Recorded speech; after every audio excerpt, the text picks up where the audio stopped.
Human trial. यहाँ समझने वाली बात है कि ह्यूमन ट्रायल वाले स्टेज तक पहुंचने के लिए एक वैक्सीन को 5 साल लगता है ऑन एवरेज। अगर आप देखें हिस्ट्री तो 5 साल वाला सफर मॉडर्ना ने कुछ एक दिनों में 10-15 दिन में कैसे तैयार कर लिया। ये तो एक जादू से हो सकता है और तो नहीं हो सकता। अच्छा, बोलते हैं कि आज केसेस बढ़ गए, तो केसेस का मतलब क्या पेशेंट बढ़ गए? नहीं, कभी ये नहीं बोलेंगे कि आज 1 लाख नए पेशेंट आ गए। हमेशा आप देखेंगे अखबार में वर्ड लिखा होगा केसेस बढ़ गए। तो केसेस का मतलब पेशेंट नहीं है।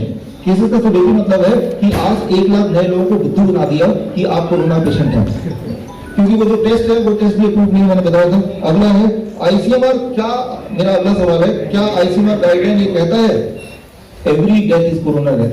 क्या आईसीएमआर गाइडलाइन का ये कहता है? मैंने एविडेंस दिया है। आईसीएमआर गाइडलाइन ने मई 10 में गाइडलाइन चेंज किया, उसमें लिखा है कि जितने भी सारे भारत में डेथ हो उनको कोरोना डेथ लिख दो। डॉक्टर को आदेश है, राइट। मेरी बात को मानने की जरूरत नहीं, मैंने एविडेंस दिया है। अगला सवाल है, क्या कोविड-19 के वैक्सीन में गौ माता जो प्रेग्नेंट गर्भवती गौ माता को वध करके उसके अंदर जो शिशु है बछड़े को खींच के निकाल के जिंदावस्था में उसके अंदर हार्ट में छेद करके, जो कि वो जिंदा होना चाहिए तब, और खून निकाल के उस खून से क्या वैक्सीन बन रहे हैं? Answer is yes. अब इससे जुड़ा सवाल है कि ऐसे वैक्सीन हमें लगाना चाहिए? ये जवाब सर आप देंगे विष्णु वीरेंद्र जी, आपसे पूछूंगा मैं ये जवाब, आप ही बताएंगे। अब अगला एक आखिरी सवाल है, SARS-CoV-2 जिसे हम बोलते हैं कोरोना वायरस, SARS-CoV-2 अगर जिनको हो गया, आप में से किसी को, बहुत सारे लोग हैं क्या जिनको कोविड-19 हो चुका है? यहाँ पे राइट। तो ज्यादा खुश होने की जरूरत नहीं कोविड-19 हो चुका तो, क्योंकि इसके जो एंटीबॉडी बनते हैं वो एंटीबॉडी बॉडी में 6 हफ्ते तक ही रहते हैं।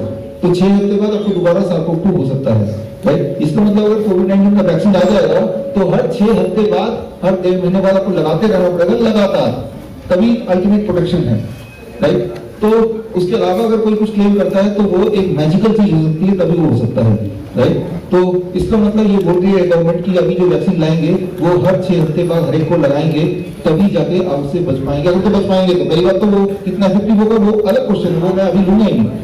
तो ये मेरे 13 सवाल थे, 13 सवाल ही, इसके अंदर 13 जवाब भी है, और ये जवाब से एक ही चीज सामने आती है, ये कोई पेंडेमिक नहीं है, ये एक सोची समझी चाल है जो बहुत अच्छी तरह प्लान की गई है बेवकूफ बनाने के लिए, लूटने के लिए, मारकाट करने के लिए, जो कि अभी चल ही रहा है और हम उसके अभी हम देख ही रहे हैं। तो आगे हमारे साथ डॉक्टर केवी तुमाने हैं जो कि इन्फेक्शियस डिजीज स्पेशलिस्ट हैं, ट्यूबरकुलोसिस के स्पेशलिस्ट हैं, 35 साल का एक्सपीरियंस है इनको और मॉडर्न मेडिसिन में विद इन्फेक्शियस डिजीज। तो नागपुर से स्पेशलिस्ट प्रेस कॉन्फ्रेंस के लिए आए हैं, इस पब्लिक प्रेस कॉन्फ्रेंस के लिए। सर, ये जो इन्फेक्शियस डिजीज है उसमें आप ट्यूबरकुलोसिस स्पेशलिस्ट हैं और ये कोरोना काल चल रहा है, तो आप थोड़ा सा लाइट आप बताएं। Good morning. आज हम देखते हैं कि हर कोई मास्क लगा के बैठा है, मैंने भी लगाया है, नीचे किया है। सरकार की तरफ से आदेश है कि मास्क लगाओ, सोशल डिस्टेंसिंग करो, और जब तुम फ्लाइट में जाओगे तब तुमको फेस शील्ड को लगाना पड़ता है। जब हॉस्पिटल में जाते हैं हम डॉक्टर लोग, तब हमें पूरा वो पीपी किट पहनना पड़ता है, पूरा नीचे से ऊपर तक। तो क्या सचमुच ये चीजें हमको कोरोना से बचाती है? एक स्पेशलिस्ट और केस स्पेशलिस्ट होने के नाते मैं कहूँगा बिल्कुल नहीं, क्योंकि कोरोना वायरस जो है ये इनसे पार पहुंच जाता है। तुम मास्क पहनोगे फिर भी वो कोरोना वायरस, क्योंकि ये ड्रॉपलेट इंफेक्शन है, ये हवा से फैलता है, तो ये जैसे कोई खांसेगा, जैसे कोई छींकेगा तो पहुंचने वाला है। मास्क पहनोगे तो भी पहुंचेगा, नहीं पहनोगे तो भी पहुंचेगा। हम टीबी वार्ड में काम करते थे, मैंने करीबन 30 साल तक काम किया। टीबी वार्ड में टीबी के पेशेंट के पास जाने के बाद में भी हम कभी मास्क नहीं पहनते थे। उसकी एग्जामिनेशन करते थे, ऑब्जर्वेशन करते थे, उससे सवाल पूछते थे, उसको कुछ बताते थे। उसके बावजूद भी जहां तक मेरा मानना है, हम या हमारे जो कलीग थे उनको किसी को टीबी नहीं हुआ, क्योंकि जिसकी इम्यूनिटी अच्छी होगी उसको कोई भी इंफेक्शन छू नहीं सकता। हमें हमारी इम्यूनिटी बढ़ाना चाहिए। मास्क पहनने से कुछ नहीं होगा, पीपीई किट पहनने, वो तो एक जोकर जैसा ही काम है। पीपीई किट पूरा ऐसा पहन लिए, लगता है लोगों को भी लगता है, पेशेंट को भी लगता है कि क्या हो रहा है।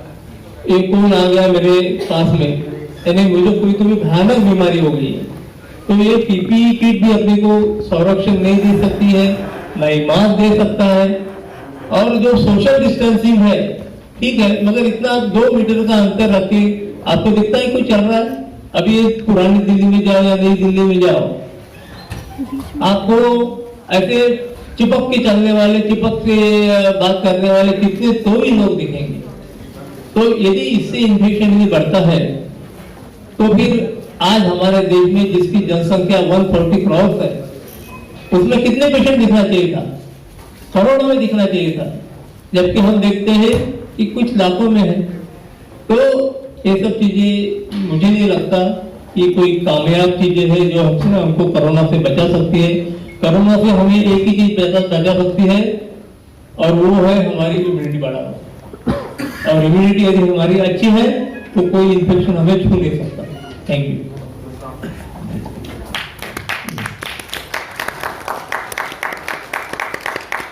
डॉक्टर बीबी गोयल जी हमारे साथ हैं, 40 साल से प्रैक्टिसिंग नेचुरोपैथ हैं। इनसे हमने बहुत कुछ सीखा, मैं पर्सनली मैंने बहुत कुछ सीखा पिछले 10 साल में। आज जो सर चल रहा है पूरे कोरोना काल जो देख रहे हैं, इसमें आपकी जो भी टिप्पणी है, इनपुट है, और जिन बातों का ध्यान रखना है, जो भी आप बताना चाहते हैं, मोस्ट इम्पोर्टेंट है।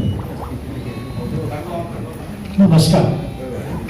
देखिए, हमारी बॉडी का एक अपना सिस्टम है, लिम्फेटिक सिस्टम, उसमें एंटीबॉडीज ऑटोमेटिक बन जाती है जब भी कोई इन्फेक्शन होता है। यहाँ सवाल ये आता है कि जब एंटीबॉडीज हैं तो इन्फेक्शन क्यों होता है? इन्फेक्शन होता है कि हमारे शरीर में टॉक्सिन्स, वेस्ट, कचरा जो है वो भरा हुआ है। ये कुदरत का नियम है, कोई भी चीज सड़ेगी वो डिकम्पोज होगी, डिकम्पोज होने के लिए कीटाणु पैदा हो जाएंगे, कीटाणु वहीं से पैदा हो जाते हैं। हमारे शरीर में लाखों करोड़ों कीटाणु होते हैं जो सोए होते हैं, कहिए जब उनका एटमोस्फेयर उनके फेवर में आ जाता है वो एक्टिव हो जाते हैं। इसलिए जो है कोई डरने की जरूरत नहीं है, केवल जो है जैसे डॉक्टर साहब ने बताया कि अपनी इम्यूनिटी सही रखो, अपना लाइफ स्टाइल सही रखो। एक सिंपल सा मैं बताता हूँ, प्राकृतिक चिकित्सा में सबसे बड़ा जो अहम है वो ये है कि यह प्रिंसिपल उसका कि सब बीमारियों का कारण है शरीर में टॉक्सिन, वेस्ट, कचरा, गंदगी इकट्ठा होना, और सब बीमारियों का इलाज उस गंदगी को बाहर कर देना, सारा ऑटोमेटिक सिस्टम सही हो जाता है।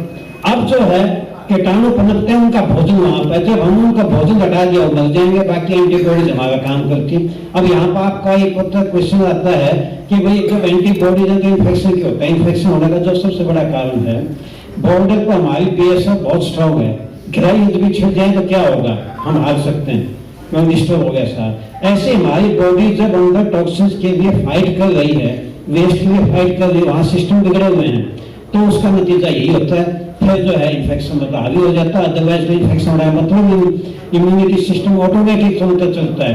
तो कितने लाखों लोगों को, करोड़ों लोगों को इम्यूनिटी हो भी चुकी होगी, इन्फेक्शन हुआ होगा, ठीक हो जाता है। तो इसलिए जो इसमें डरने की जरूरत नहीं। रहा वायरस का, वायरस तो दुनिया जान के आते रहेंगे, नए नए आएंगे जाएंगे, और आते रहे हैं। देखिए मैं एक छोटा सा एग्जांपल देता हूँ। विषकन्या का आपने नाम सुना होगा, बचपन से यानी चाइल्डहुड से उसको स्लो पॉइजन दिया जाता, बाद में जो है विषैली बन जाती है लड़की, जरा सा काट दो जहरीली हो जाए। जबकि इंसान जो है वैसे जहरीला नहीं है, बस वही चीज हमारे वायरस में है। पुराने वायरस में वो केमिकल चेंजेस जो होके वो नया रूप ले लेते हैं, नए मतलब इफेक्ट आ जाते हैं। तो इसलिए जो है मेन चीज क्या है, अपने लाइफ स्टाइल को सही रखिए तो मतलब कोई भी इंफेक्शन की डर नहीं मिलेगा।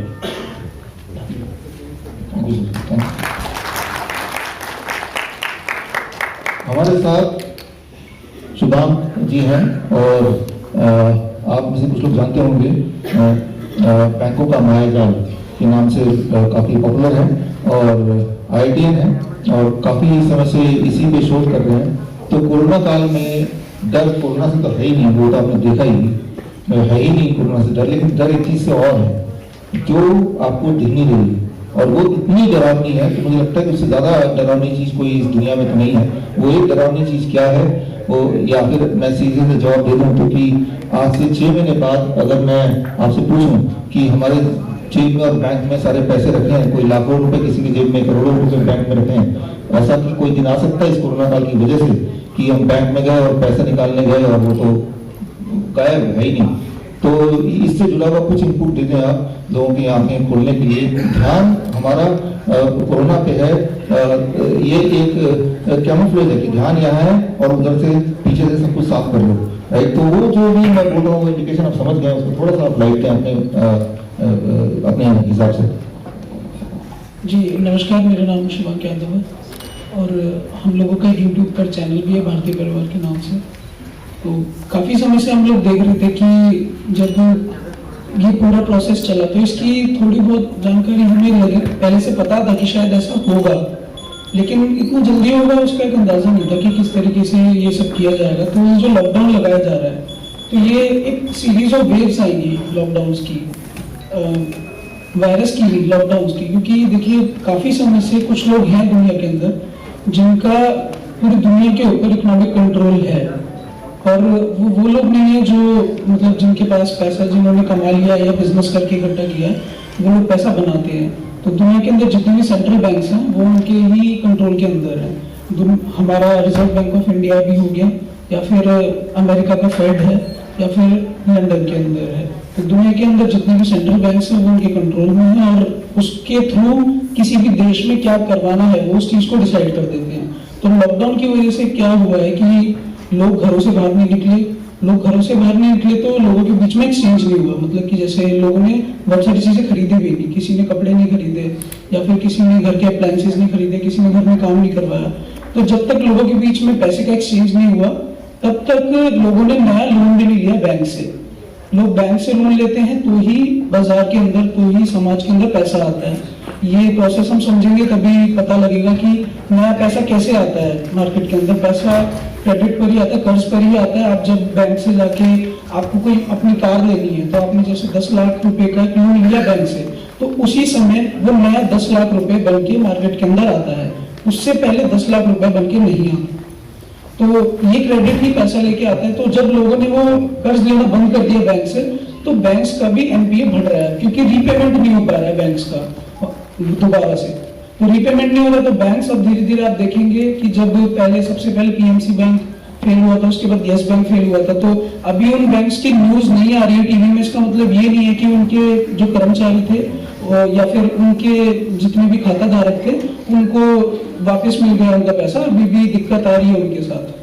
और जैसे अभी आपने देखा रिसेंटली लक्ष्मी विलास बैंक भी फेल हुआ। अभी छोटे बैंक्स का नंबर आ रहा है क्योंकि उनका अब जैसे एसबीआई या फिर बैंक ऑफ बड़ौदा, आज से 3 साल पहले शायद बैंक ऑफ बड़ौदा का मर्ज किया गया था, उसके अंदर 2 बैंक मिलाए गए थे। तो वो इसीलिए मिलाए गए थे क्योंकि बैंक ऑफ बड़ौदा के ऊपर भी खतरा आ गया था। और ऐसी बात नहीं कि अगर आप बैंक को मर्ज कर दो तो एक बैंक बच जाएगा, उल्टा उसके ऊपर खतरा उतना ज्यादा हो जाता है क्योंकि 2 बैंक्स का बर्डन भी उसी बैंक के ऊपर आता है, जैसे बैंक ऑफ बड़ौदा है। उसी तरीके से आपको नहीं पता कि शायद एसबीआई के साथ भी कब ऐसा हो। अभी छोटे बैंक का नंबर है, कल बड़े बैंक का भी आ सकता है अगर इसी तरीके से चला। और हमें ऐसा लग रहा है कि शायद ये परिस्थिति अपने आप बनी है, अपने आप नहीं बनी है। प्लान था सब कुछ, चीजें पहले से प्लान थी, कुछ भी अपने आप नहीं होता है दुनिया के अंदर। कुछ लोग हैं जो इन चीजों को डिसाइड कर रहे हैं। तो हो सकता है आज से कुछ समय बाद ऐसा हो, क्योंकि देखिए डिजिटलाइज होती जा रही है सारी चीजें। आप पैसा डिजिटलाइज ही इसलिए किया जा रहा है ताकि उसके ऊपर कंट्रोल ज्यादा हो सके। जब तक डिमोनेटाइजेशन भी इसीलिए ही किया गया था ताकि डिजिटलाइज ज्यादा हो सके चीजें। आप लोग ऑनलाइन ट्रांजैक्शन पे ज्यादा प्रेफर करें बल्कि कैश के ऊपर, इसीलिए ही उस चीज को डिजिटलाइज किया गया। आपको नहीं पता कब आपके अकाउंट बंद किया जा सकता है और कब आपको ये बोल दिया जाए कि अब आपके बैंक में पैसे नहीं है, आप महीने के अंदर 20,000 रुपए, 5,000 रुपए, 25,000 रुपए ही निकाल सकते हैं। तो और ऐसी बात नहीं है कि जिन लोगों का अकाउंट बैंक में होता है, लोग क्या सोच लेते हैं कि भाई चलो लक्ष्मी विलास बैंक फेल हुआ या फिर यस बैंक फेल हुआ तो हमें उससे क्या लेना देना, हमारा अकाउंट तो उसके अंदर नहीं था। लेकिन उस बैंक को दोबारा से रिवाइव करने के लिए सरकार जो पैसा डालती है वो आपके टैक्स का पैसा है। तो कोई भी बैंक फेल हो जाए नुकसान लोगों को ही भरना पड़ता है। सरकार आपके ऊपर टैक्स लगाएगी, उस पैसे को आपसे लेगी और तब उस बैंक को रिवाइव करेगी। और बैंक फेल क्यों होता है, इसका एक लंबा प्रोसेस है।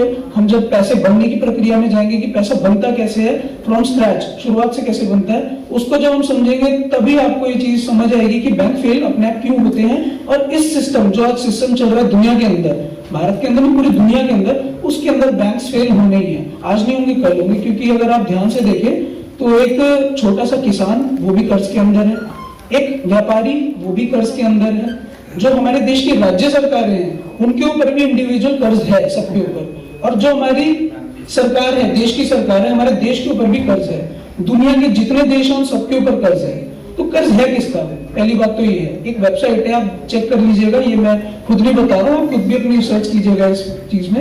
वर्ल्ड डेट क्लॉक करके एक वेबसाइट होती है, वर्ल्ड डेट क्लॉक पे आप जाएंगे तो आपको दिख जाएगा किस देश के ऊपर कितना कर्ज अभी चल रहा है। वो लगातार ऐसे चलता रहता है, जैसे अगर आप बाइक चलाते हैं तो मीटर आगे जाता है, डिजिटल मीटर, उसी तरीके से वो डिजिटली बढ़ता रहता है लगातार कर्ज। तो वो जब सभी देशों के ऊपर कर्ज है तो कर्ज है किसका? दे कौन रहा है? उसके पास देने के लिए आया कहां से? लोगों के अंदर भ्रम है कि भाई आज सोने के आधार पर पैसा बनता है, सोने के आधार पर नहीं बनता, गोल्ड स्टैंडर्ड खत्म हुए बहुत साल बीत चुके हैं। तो इन चीजों को जब हम समझेंगे तो आपको समझ आ जाएगा कि आज से कुछ समय बाद जब आपके पैसे के ऊपर भी खतरा है, कोई और भी बैंक फेल हो तो भी आपके ऊपर खतरा है, आपका बैंक फेल होगा तो है ही। तो ये चीज ऐसी नहीं है कि सिर्फ आपके हेल्थ को नुकसान देगी, क्योंकि हेल्थ को तो नुकसान नहीं देगी, ये चीज प्रूव हो चुकी है, और आपके इकोनॉमिक्स को नुकसान देगी, ये चीज तो निश्चित है। आज नहीं देगी, आज से 3 महीने 4 महीने बाद जरूर देगी। तो मैं अपनी बात खत्म करता हूँ।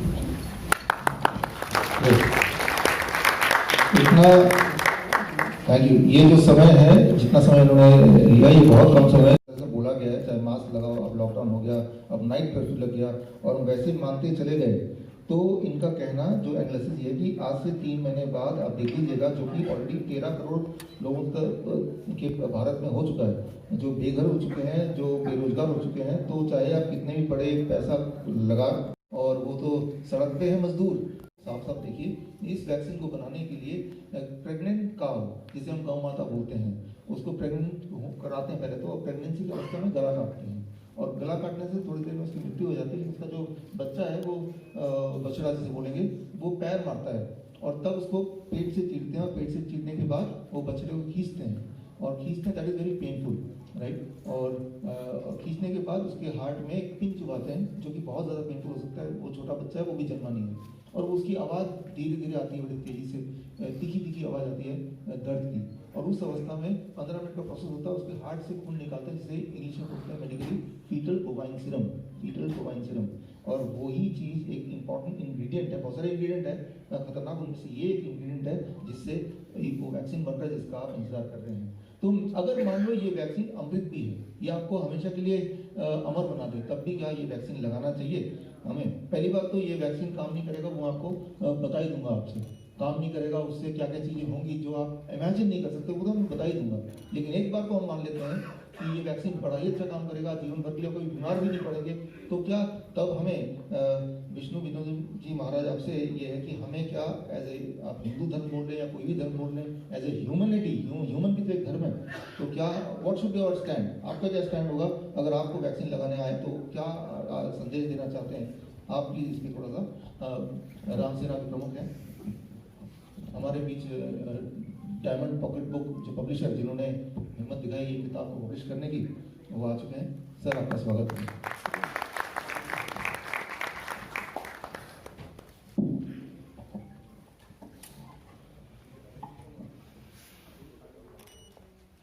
आज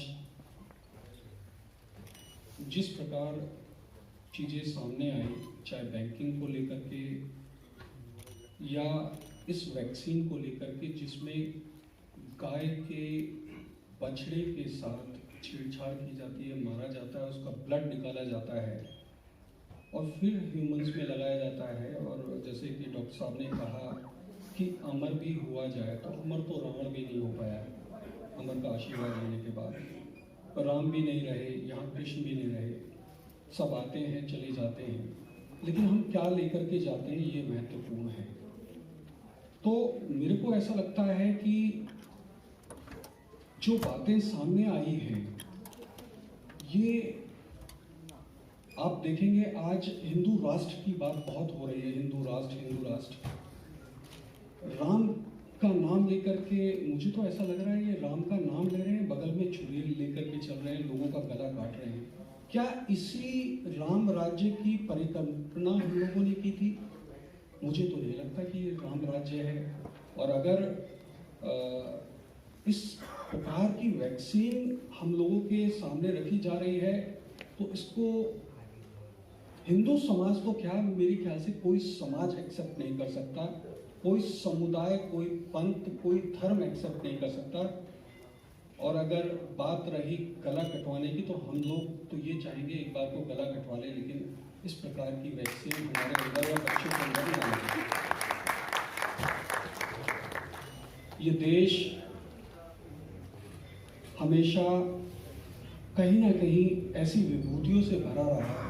भारत देश है ये, देवभूमि है ये, और मुझे ऐसा लगता है यहीं से आगाज पूरे विश्व में जाएगा। और आज वो दिन है कि यहाँ से लोगों को पता चलेगा कि विश्व में इस महामारी के नाम पर हो क्या रहा है। ये पेंडेमिक है, ये प्लैंडेमिक है, ये समझने योग्य बात है, ये प्लान किया हुआ है। तो इस पेंडेमिक का नाम लेकर के, अगर ये पेंडेमिक है तो लोग ठीक कैसे हो रहे हैं, वो कौन सी दवाई है जिससे ठीक हो रहे हैं, और ठीक हो रहे हैं तो वैक्सीन किस चीज की लगाई जा रही है। ये थोड़ा सा बुद्धिजीवी लोग हैं, आप सब लोग, समझने योग्य बात है। ये भारत है, कितना कुछ डॉक्टर साहब ने बताया और डॉक्टरों की टीम बैठी हुई है यहाँ। मुझे तो, मैं शॉक्ड हूँ कि इतना कुछ हम लोगों के सामने अब आ रहा है, इतना कुछ देश बर्बाद होने के बाद मीडिया सो रही है, कोई बात को पहुंचाने वाला नहीं है। बैंकिंग खत्म होने जा रही है, बता रहे हैं 2021 तक बैंकिंग खत्म हो जाएगी। तो मैं बहुत शॉक्ड हूं, और मैं ये चाहूंगा सभी धर्म गुरुओं से, हिंदू धर्म के शंकराचार्यों से, सभी से निवेदन करूंगा, आप जागृत होइए और इस बात को जन जन तक पहुंचाइए। और अगर ऐसा होता है तो ये कहीं ना कहीं हमारे धर्म के लिए सबसे बड़ी हानि होगी। Thank you. हमारे बीच हमारे अतिथि आर पुलिस जी आ गए हैं। स्वागत है सर आपका। Former principal commissioner of government of Haryana, इन्होंने सर कुरुक्षेत्र से, सर अभी आप आ रहे हैं पंचकुला से,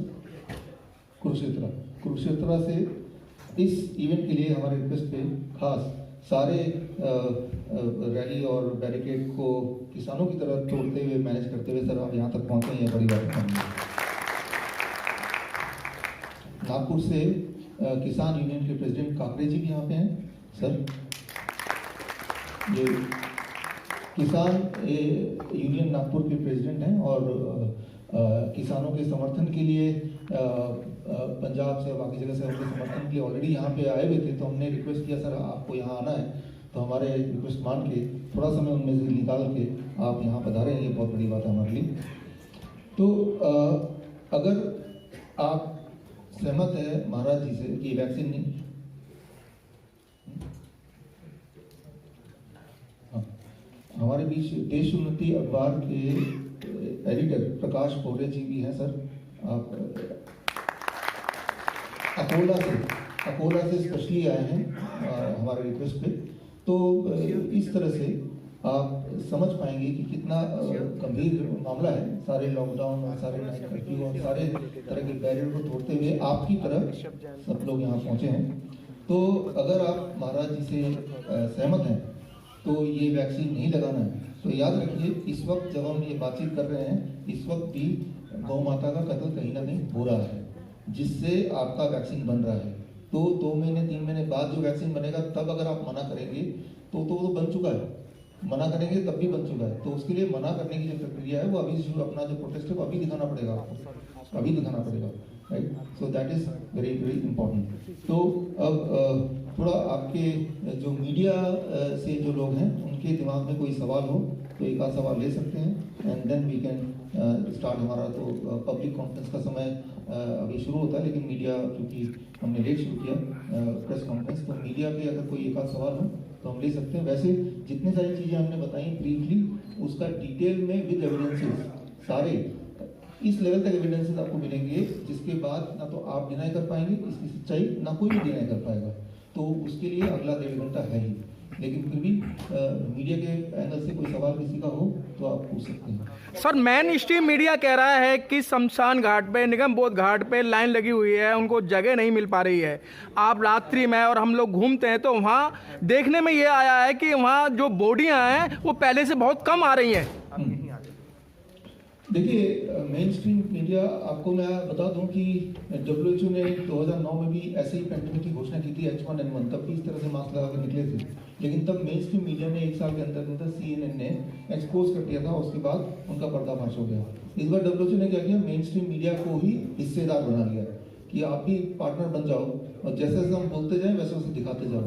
आपकी सबकी जो खिड़की है दुनिया के लिए, वो है टेलीविजन या अखबार या फिर मोबाइल में फोन करेंगे तो बार बार वो जो डराने वाला कि पूरा देश और दुनिया कोविड से लड़ रही है, वो वाला मैसेज है।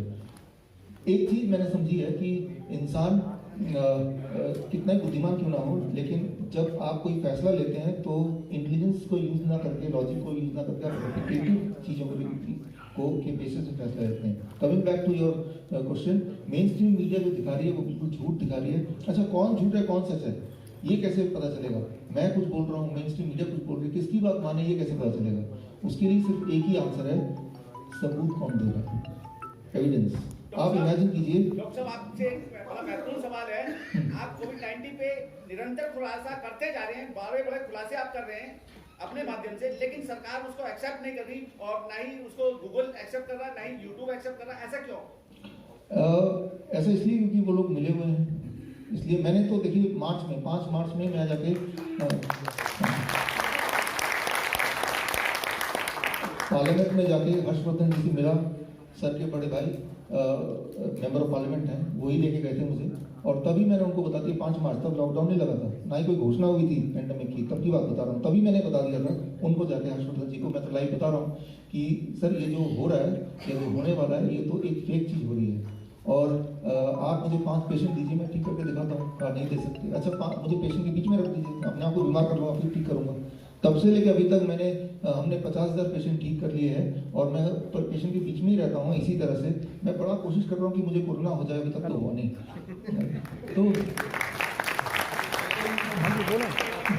हाँ, तब से मैं 5 मार्च को भी मैंने रिक्वेस्ट किया उनसे, प्लीज हमें थोड़ा कोरोना दे दो, और तब से लेके मैं जब भी कोई दिखता है ना, कोई पेशेंट कोरोना का फोन करता है या मेरे घर के आसपास होता है तो उनको मैं ऑफिस बुला लेता हूँ, या फिर उनके घर में मैं, अगर वो बोलते हैं तो मैं उनके घर लिटरली चले जाता हूँ घर में उनके, इस उम्मीद से कि शायद कोरोना हो जाए, मैं भी बोलूँ मैं भी पॉजिटिव। इंसान को पॉजिटिव रहना चाहिए, फिर चाहे वो कोरोना पॉजिटिव क्यों ना हो।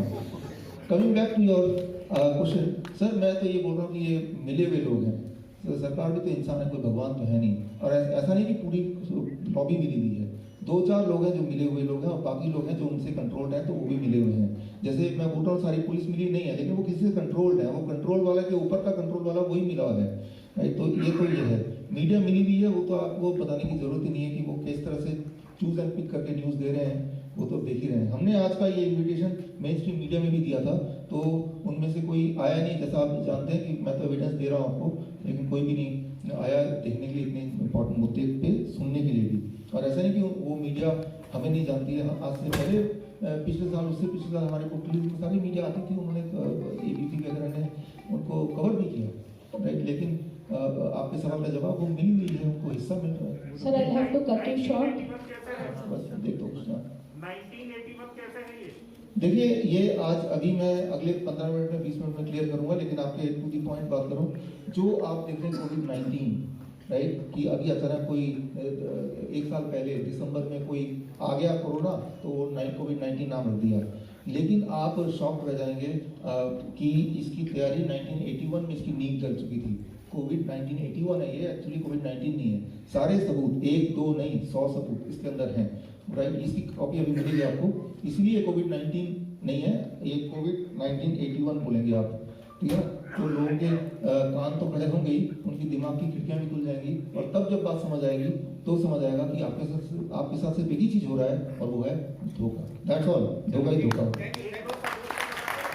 सर आम जनता के लिए कोरोना है, जब ये लोग प्रोग्राम करते हैं उनके लिए कोई प्रोग्राम नहीं है, वहाँ लाखों की हजारों की भीड़ इकट्ठी होती है। तो इसी से ये साफ होता है कि मैं आपको बता दूं कि ये आपको, जैसे एक शेर को हम जंगल से पकड़ लाते हैं, जब वो वाइल्ड होता है, अपनी मनमानी करता है, फिर उसे सर्कस में ट्रेन करना पड़ता है। ट्रेन करने के लिए हम पहले धीरे धीरे चाबुक मारते हैं, एक एक करके सिखाते हैं कि आप गुलाम हो चुके हो, इसको एक्सेप्ट कर लो। फिर एक पॉइंट आता है कि वो शेर ये भूल जाता है कि वो शेर है, वो उसे याद रहता है कि अब मैं गुलाम हूँ, और फिर उसको उसके लिए पिंजरा है, उसी के लिए सीटी है, उसी के लिए चाबुक है, बाकी दुनिया के लिए नहीं है, और वो इस चीज को मान के बैठ जाता है। तो आप और हम भी एक ऐसे शेर हैं जो मार्च महीने से पहले तक हम जंगल में, जो हमारा देश है, हमारा घर है, वो जंगल, कहीं भी हम जाते थे आते थे, लेकिन धीरे धीरे धीरे धीरे आपको ये सिखाया जा रहा है, वेल ट्रेन किया जा रहा है, you are getting well train कि नाइट कर्फ्यू किसी ने नहीं आवाज उठाया, भाई रात को कोरोना था, किसी ने बोला? नहीं बोला। इसमें कोई साइंस की भी जरूरत नहीं है, तो लॉजिक की बात है, राइट। तो ठीक उसी तरह से पॉलिटिकल रैली में लाखों की भीड़ है, किसी ने बोला, राइट। तो शेर आप गुलाम है, गुलाम को बोलने की इजाजत नहीं है। तो इस चीज की ट्रेनिंग मिल रही है आपको धीरे धीरे डोज करके। पहले दिन जब लॉकडाउन किया था ना, बोला कि भाई 6 महीने तक लॉकडाउन रहेगा, सिर्फ 1 दिन रहेगा, सिर्फ 21 दिन रहेगा, यही था ना कि भाई 21 दिन की आदत डलवाओ, अब 2 महीने की आदत डलवाओ, अब परमानेंटली आदत डलवाओ, right. So that is the thing. तो यू आर गेटिंग ट्रेन और हमें आदत पड़ भी चुकी है, हमें बहुत, हम कंफर्टेबल है, मास्क लगा के आप कंफर्टेबल है। वो शेर कंफर्टेबल हो जाता है एक टाइम के बाद कि भाई अब तो मेरा ये दुनिया ही है और चाबू की मेरी जिंदगी है, तो वो हो चुका है, वो तो देख ही रहे। आज जरा सोचिए, नवंबर महीना से 1 साल पहले इसी समय अगर मैं बोलता कि 1 साल बाद हम अपने घर में कैद हो जाएंगे, तो क्या आप कोई मानते? आप लगता है ये कैसी बातें कर रहे हैं। ठीक उसी तरह से शुभांश जी ने बोला कि 4 महीने बाद आप बैंक जाएंगे, पैसा नहीं निकलेगा, मानेंगे नहीं मानेंगे, लेकिन जब हो जाएगा तब आप कुछ करने लायक रहेंगे नहीं, राइट। शेर जब वो ऑलरेडी जंगल में था तब कोई से बोल दे भाई यहाँ से थोड़ा अपने आप को बचाव कर लो, लेकिन तब तो वो विश्वास ही नहीं करता कि मेरे साथ कुछ हो सकता है, मैं तो जंगल का राजा हूँ, राइट। तो यही है आज का सच। अभी भी कुछ कर सकते हैं क्योंकि अभी भी ये आ रहा है अगला स्टेज, राइट। इसके बारे में बताऊंगा 1981 में किस तरह से पूरी स्क्रिप्ट लिखी गई है, जैसे कोई मूवी की स्क्रिप्ट होती है। डॉक्टर साहब एक सवाल, ये कैंपेन कैसे कामयाब होगी जब कोई मीडिया कवर नहीं करता आपको? क्या होगा कि क्या आप कुछ संस्थाओं से, कुछ लोगों से कोई बात कर रहे हैं? क्या ये सिर्फ किसी के अंदर ही, हॉल के अंदर ही रह जाएगा? कैसे कामयाब होगा ये कैंपेन जो आप लेकर के? देखिए यहाँ पे एक ही बात इंपॉर्टेंट मैं बताता हूँ कि ये कामयाब हो सकता है 1 दिन के अंदर, अगर आप सब चाहें तो। इस वक्त अभी 7-8 हज़ार लोग में जुड़ गए हैं, इंक्लूडिंग 150-200 लोग तो यहाँ हैं, बाकी 7-8 हज़ार लोग जुड़ गए हैं। देखिए मीडिया कवर नहीं करना, मीडिया एक बहुत छोटा हिस्सा है मीडिया, लेकिन हम सब भी एक मीडिया है। याद कीजिए, आज से जब छोटा था मैं, मुझे 7वीं 8वीं में एक दिन ऐसी खबर आई कि आज गणेश जी दूध पिएंगे, कुछ याद है आपको? तब तो भाई इंटरनेट नहीं था, टीवी भी नहीं था, अखबार भी बड़ी मुश्किल से हर दिन आता था, लेकिन सुबह से लेकर रात तक ने पूरे देश ने दूध पिलाया ना। तो मैं ये बोलना चाह रहा हूँ कि अगर आप चाहें तो वो मीडिया आप खुद ही हैं, एक्चुअली तब भी थे। तो हमें कोई उस तरह की दिखावटी मीडिया की आज भी जरूरत नहीं है। ये जो सच्चाई, अगर आप ये सच्चाई है, ये आप लोगों तक अगर पहुंचा दें और सबके दिमाग से डर खत्म हो जाए, उसी दिन सबका भांडा। बस हमें किसी को मनवाना नहीं है, लॉकडाउन बंद करा दो, मास्क बंद करो, हमें डरना बंद कर देना है। जिस दिन आप डरना बंद कर देंगे वो दिन आज का दिन भी हो सकता है, और जिस दिन आपके आसपास लोगों को आप सच्चाई बता देंगे, सच्चाई से डर खत्म होता है, राइट। आपको दिखाया जा रहा है, देखो वो शेर है, वो शेर है, आप डर के जा रहे, फिर एक दिन में सामने लेके गए, देखो ये शेर नहीं पुतला है, तो वो सच्चाई देख के तो डर खत्म हो गया ना कि जिस दिन मैं शेर समाया वो तो पुतला है, राइट। तो बस सर, इसका सिर्फ एक ही चीज मैं आपसे रिक्वेस्ट करूंगा शुरू से आखिर तक, कि लोगों के दिमाग से, या सबसे आपके दिमाग से डर खत्म करना है कि वो एक पुतला है जो हमें शेर दिखा के, जैसे चिड़ियों को भगाने के लिए एक पुतला लगा देते हैं ना, वही चीज हो रहा है। ये अगर हर एक के दिमाग में घुस जाए, जिस तरह से वो गणेश जी दूध पिएंगे वाला दिमाग में चला गया, तो 1 दिन के अंदर सारा कुछ खत्म हो जाएगा अपने आप ही। उसके बाद जब कोई टीवी पे आ रहा होगा मास्क लगा के, तो खुद ही शर्म में से वो लोग हंसेंगे उसको देख के, खुद ही अपने आप ही वो खत्म 1 दिन में हो सकता है खत्म। इसलिए हम लोग जितने भी लोग हैं, इतने लोग काफी हैं सच्चाई को लोगों तक पहुंचाने के लिए। आज से 10 साल पहले भी तो यही हुआ था, राइट। एक्चुअली एन1 पेंडेमिक कैसे खत्म हुआ? जैसे सच्चाई पता चली, अपने आप सब कुछ खत्म हो गया, कुछ करने की जरूरत नहीं है, सच्चाई लोगों तक पहुंचाना है आपका मेरा सिर्फ एक ही काम है।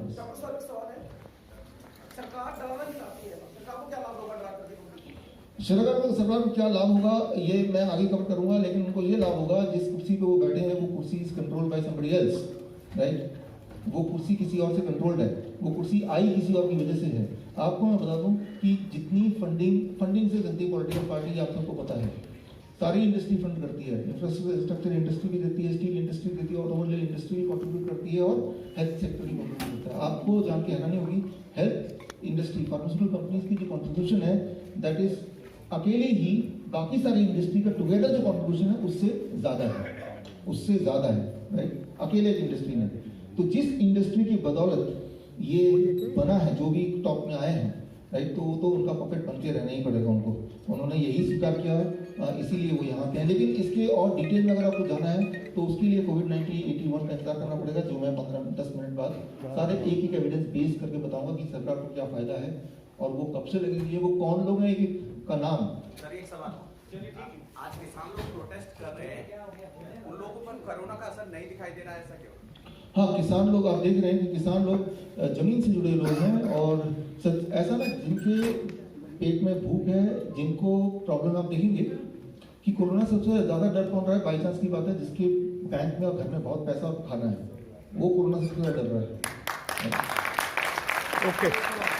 जैसे जैसे लोगों के जिंदगी में मुसीबत आती जा रही है किसी भी तरह से, जिसका जॉब चला गया वो कोरोना का डर चला गया, जिसके पास पैसे नहीं है कल के खाने, कोरोना का डर चला गया, राइट। जिसके जो अफेक्टेड होता जा रहा है उसके दिमागी खिड़कियां खुलती जा रही हैं, राइट। तो कल को हो सकता है कि हमारे दिमाग की खिड़की भी खुल जाए कि अभी तक तो हम कंफर्ट जोन में हैं कि यहाँ पर इतने पैसे की अगले 1 साल की चिंता करने की जरूरत नहीं है, तो हमारा दिमाग नहीं खुलेगा। सर एक सवाल, मुकेश अंबानी और अडानी कुछ साल पहले वर्ल्ड में 163वें नंबर में था वर्ल्ड में अमीरी में, आज वर्ल्ड में 4थे नंबर पे आ गए। ये कैसा हुआ था? अब जब हमारा लॉकडाउन था, बैंक हमारे हिंदुस्तान के करोड़ों लोगों के पैसे थे, वो किसी ने पैसे नहीं सर ये तो शुभम जी आप इसका जवाब देंगे इस सवाल का?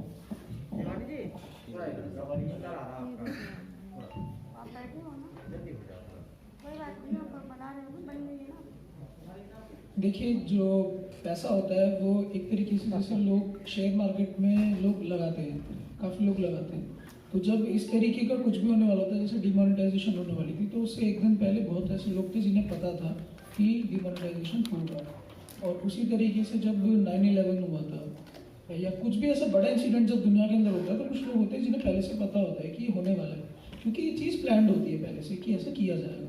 तो उससे पहले ही शेयर मार्केट को इन्फ्लुएंस करने वाले लोग अपना पैसा निकालना या डालना, वो ट्रांजैक्शन पहले ही कर लेते हैं। तो जिन लोगों को पहले पता था, उन लोगों ने अपना पैसा शेयर मार्केट में रखा हुआ था। उसी तरीके से जिन लोग, जो छोटे लोग थे, जो मिडिल क्लास लोग हैं, जो अपना पैसा शेयर मार्केट में लगाते हैं, उन्हें नहीं पता होता कि कौन मार्केट इन्फ्लुएंस कर रहा है। मार्केट इन्फ्लुएंस वही करता है शेयर मार्केट जो सबसे ज़्यादा पैसा लगा सकता है एक समय पर, और पैसा बनाने की ताकत बैंक्स के पास है। तो आप देखिए, शेयर मार्केट को सबसे ज़्यादा कोई अगर इन्फ्लुएंस करता है तो बैंक्स करते हैं, और वो जब चाहें तो मार्केट को ऊपर लेके जा सकते हैं, नीचे लेके जा सकते हैं। अगर वो पैसा बना के डाल दें तुरंत मार्केट के अंदर, तो मार्केट ऊपर जाती है, निकाल लें तो गिर सकती है। तो जो छोटे लोग होते हैं, अगर मार्केट गिरा दी गई, एकदम से सबका सारा पैसा गायब हो जाता है, और उन लोगों के पास जाता है जिन लोगों को पहले से पता था, जिन लोगों को ये पता था कि ऐसा होने वाला है, तो उन्होंने अपना पैसा पहले ही निकाल लिया था। तो निकाल के मार्केट को गिराया जाता है, और जिन लोगों को पैसा पहले से था जमा शेयर मार्केट के अंदर, उनकी सारी प्रॉपर्टी सब कुछ खत्म हो जाता है मार्केट के अंदर। तो ऐसे ही आप देखते हैं अचानक से एकदम से कोई अमीर हुआ है, तो जहाँ पे आप ऐसे समझिए एक तरफ अगर पहाड़ बना है तो कहीं पे गड्ढा हुआ है, लोगों के पास से जो पैसा खत्म हुआ वो किसी के पास एकत्रित हुआ है। तो ये सीधा सीधा गैप है। आपको देखिएगा, बहुत सारे लोगों की नौकरियां गई, बहुत सारे लोगों का पैसा गया, प्रॉपर्टी खत्म हुई है, वो हमें आंकड़ा से सामने आता नहीं है। तो वो किसी के पास तो गया ना, तो वो वही होता है। और ऐसा नहीं है कि सिर्फ अंबानी है या कोई है, उनके ऊपर भी कुछ लोग बैठे हैं जो उनको बना के देते हैं।